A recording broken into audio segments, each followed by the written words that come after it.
अरे आशा, तुम आओ आओ, तुम भी हमारे साथ खाना खाओ। अरे अरे जूही बिटिया, ये क्या कर रही हैं? जमींदारनी जी, एक गरीब नाई की बेटी जूही के साथ बैठकर खाना खाएगी क्या? मुंशी जी, जबान को लगाम लगाइए। आशा जूही की सहेली है, उसके बारे में कभी कुछ मत बोलना। यह कहानी है गांव की एक गरीब और दो अमीर सहेलियों जूही, नेहा और आशा की। तीनों सहेलियों में बचपन से ही गहरा प्यार था। बचपन से जवानी आ गई थी, मगर उनका प्यार और प्यारी प्यारी शरारतें अभी भी बरकरार थीं।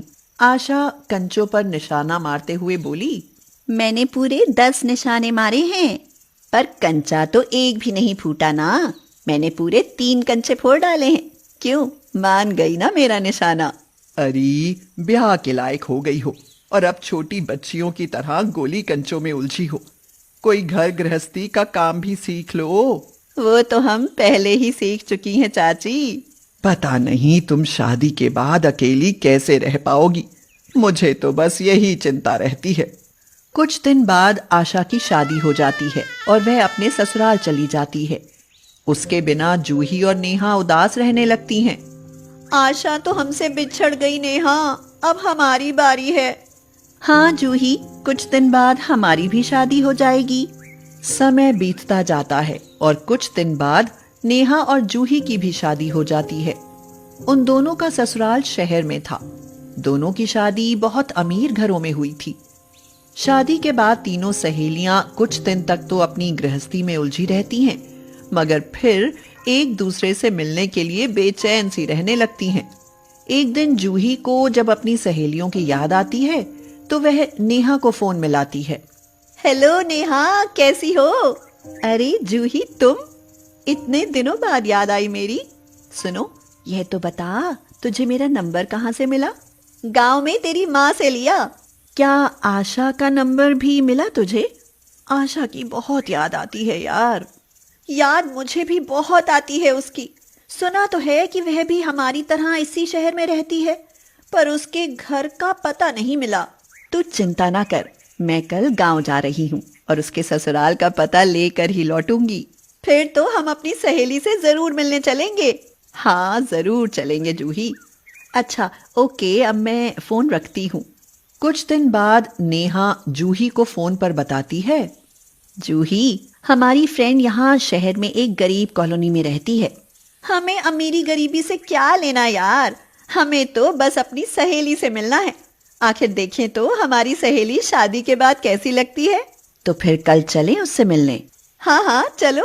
अगले दिन नेहा और जूही एक शानदार महंगी गाड़ी में बैठकर अपनी गरीब सहेली आशा से मिलने आती हैं। कॉलोनी तो यही है, पर घर पूछना पड़ेगा किसी से। आगे देख, एक घर के सामने एक बूढ़ा खड़ा है, चल उसी से पूछते हैं। यह कहकर उनकी गाड़ी सीधे उस बूढ़े के घर के सामने आकर रुकती है। इतनी बड़ी गाड़ी को देखकर बूढ़ा चौंक सा जाता है। बाबा, हमें विष्णु के घर जाना है। पर विष्णु तो मैं ही हूँ मेम साहब, मैं तो आपको जानता भी नहीं, आप कौन हैं? यह सुनकर जूही और नेहा बहुत खुश होती हैं और गाड़ी से बाहर आ जाती हैं। आशा आपकी ही बहू है ना? हाँ, मेरी ही बहू है मेम साहब। हमें मेम साहब मत कहिए बाबा, हम तो आशा की सहेलियां हैं और उससे मिलने आई हैं।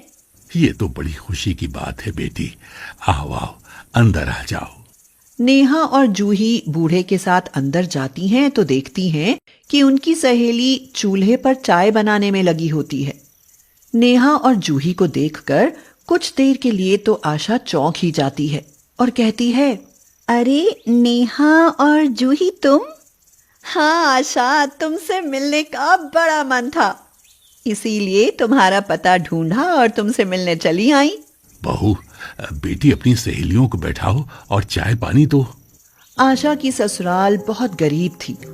आशा का पति मोहन एक फैक्ट्री में मजदूर था, इसीलिए उसकी आमदनी में तो घर का खर्च ही पूरा ना हो पाता था। घर बहुत पुराना और साधारण सा था। ले देकर 2 कमरे और एक रसोई थी। उसमें भी गैस चूल्हे की जगह मिट्टी का चूल्हा ही था। घर में मेहमानों के बैठने के लिए सोफे तो दूर की बात, प्लास्टिक की कुर्सियां तक न थीं।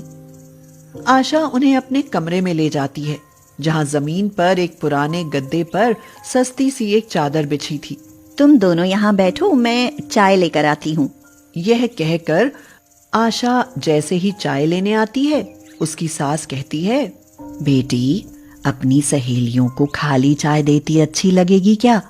कुछ नमकीन बिस्किट ही मंगा लेती। पर कहाँ से मंगाऊं माँ जी, मेरे पास तो एक पैसा भी नहीं बचा। अरे बहू, तू चिंता ना कर। मोहन ने मुझे खांसी की दवा के लिए जो पैसे दिए थे ना, मैं उन्हीं से नमकीन बिस्किट ले आता हूँ।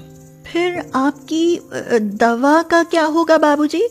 बेटी, इस समय मेरी दवा से ज्यादा मेहमानों की इज्जत करना जरूरी है। यह कहकर बूढ़ा चला जाता है और कुछ देर बाद आशा चाय लेकर आती है और तीनों सहेलियां चाय पीते पीते बातें करने लगती हैं। आशा, सुना, कैसा चल रहा है तेरा? एक गरीब फैक्ट्री मजदूर की पत्नी का कैसा चलेगा? किसी तरह गुजारा हो जाता है। अरे गुजारा तो हो जाता है ना, फिर क्यों चिंता करती हो? बोर मत कर। आज हम तीनों सहेलियां पुरानी यादों को ताजा करने के लिए इकट्ठा हुई हैं, समझी? हमें तुझसे जी भर कर बातें करनी है। और सुन, आज रात हम तेरे घर ही रुकेंगी, रात भर खूब बातें करेंगे।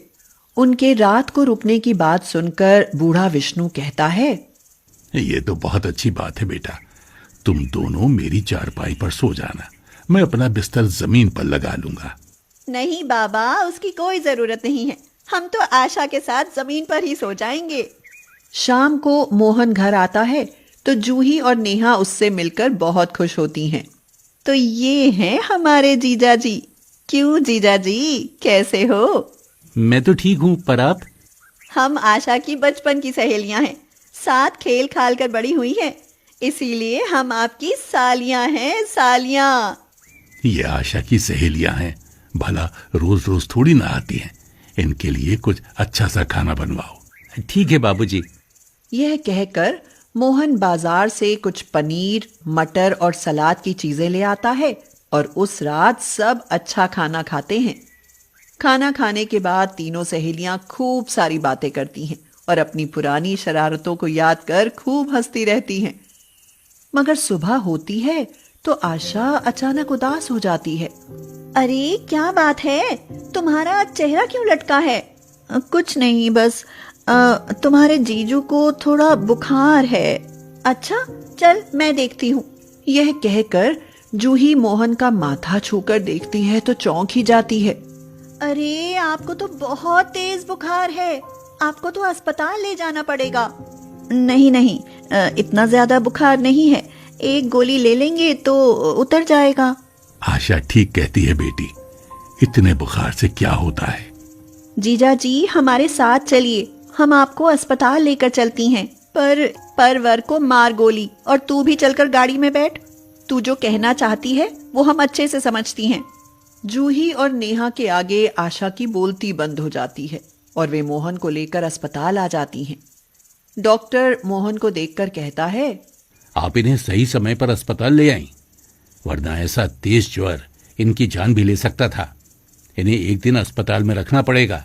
पर इसमें तो बहुत खर्च आएगा। उसकी चिंता तू मत कर, वो सब देखने के लिए तेरी सहेलियां हैं। कुछ देर बाद नेहा और जूही अपने पतियों को भी वहां बुला लेती हैं और उन्हें अपनी सहेली से मिलवाती हैं। फिर अपने बारे में सब कुछ बताती हैं। उनके पति उनके बचपन के प्यार के बारे में जानकर खुश होते हैं। वे मोहन से मिलते हैं और उसके ठीक होने पर उसे एक अच्छी कंपनी में नौकरी भी दिलवा देते हैं। इस तरह आशा का ससुराल भी गरीबी से निजात पा जाता है।